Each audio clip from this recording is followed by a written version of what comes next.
Arsenal's January transfer window closed without the attacking reinforcement they had hoped to secure, leaving the club to navigate the remainder of the season with a squad that has been weakened by injuries to key players Bukayo Saka and Gabriel Jesus. Despite escalating their efforts to sign a forward, including discussions with Aston Villa over Ollie Watkins, no deal came close to materializing. Manager Mikel Arteta had been vocal about his desire for an attacking addition, but remained firm in his belief that any signing must improve the squad rather than serve as a stopgap.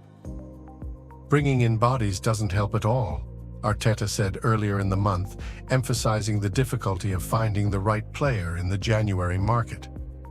Arsenal's leadership, aligned with this principle, opted against making a signing for the sake of it, even as the need for reinforcements became increasingly urgent. The January transfer window is notoriously challenging, and Arsenal's situation was further complicated by the financial constraints imposed by profit and sustainability regulations, PSR. The club had hoped to exploit Aston Villa's PSR challenges to sign Watkins, but Villa ultimately resolved their financial issues through other means, leaving Arsenal without a viable path to secure the striker. Beyond Watkins, Arsenal felt that the market lacked suitable options and were unwilling to compromise their long-term strategy by making a financially reckless move or signing a player who did not align with their vision. While this approach preserves their budget and protects their summer plans, it is a calculated gamble. With Jesus sidelined and Saka's return uncertain, an injury to Kai Havertz would leave Arsenal without a recognized center-forward. Leandro Trossard could fill the role, but doing so would weaken the team's options on the flanks, further exposing the squad's vulnerabilities. The decision to forego a January signing reflects a broader strategy discussed by Arsenal's leadership during a November meeting in Los Angeles. Arteta, Executive Vice Chair Tim Lewis, Managing Director Richard Garlick, and Interim Sporting Director Jason Ato convened to outline plans for the window, focusing on long-term development rather than short-term fixes. The primary targets identified were 18-year-olds Vitor Reis, a Brazilian center-half, and Sverre Nypan, a Norwegian youth international midfielder. However, the injuries to Saka and Jesus forced Arsenal to reconsider their priorities.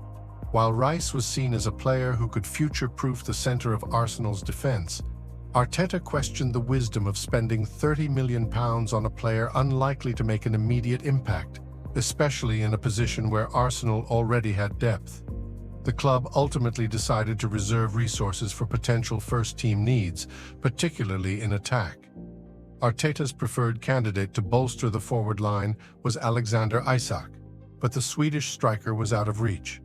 Arsenal also explored the possibility of signing Benjamin Sesko, a player they continue to monitor closely, but RB Leipzig were unwilling to part with their star mid-season. Sesko, who had committed to a new contract in June 2024, was also intent on finishing the campaign in Germany.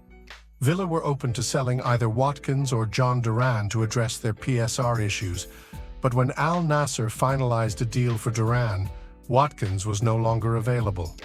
Arsenal had submitted an initial bid of £40 million for Watkins, but it fell well short of Villa's £60 million valuation.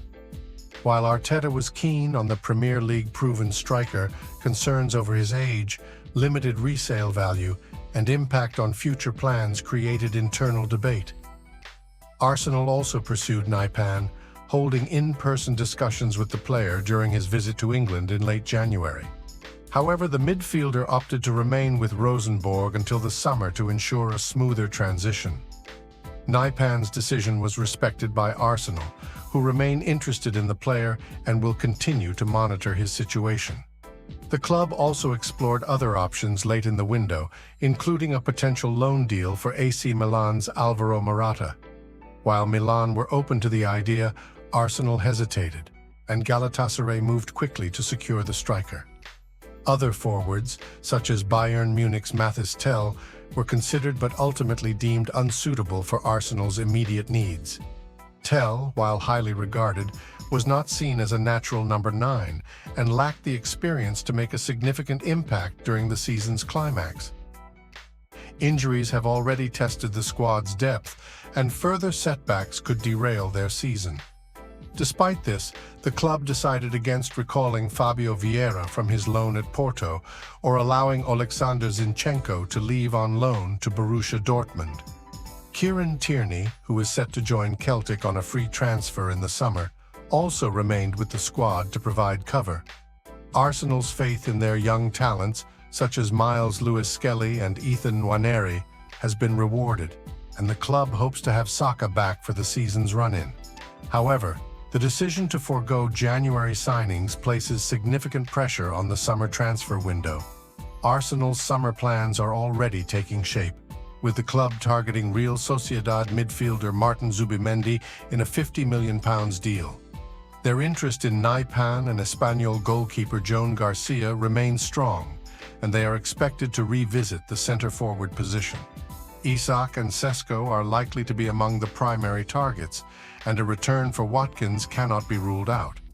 As Arsenal prepare for the remainder of the season, they will rely heavily on the fitness of their forwards, particularly Havertz. The team will travel to Dubai for a warm-weather training camp following their Carabao Cup semi-final second leg against Newcastle, hoping to recharge and refocus for the challenges ahead. While the January window may have been quiet, Arsenal's ambitions remain high, and their success this season will depend on their ability to navigate the risks they have taken.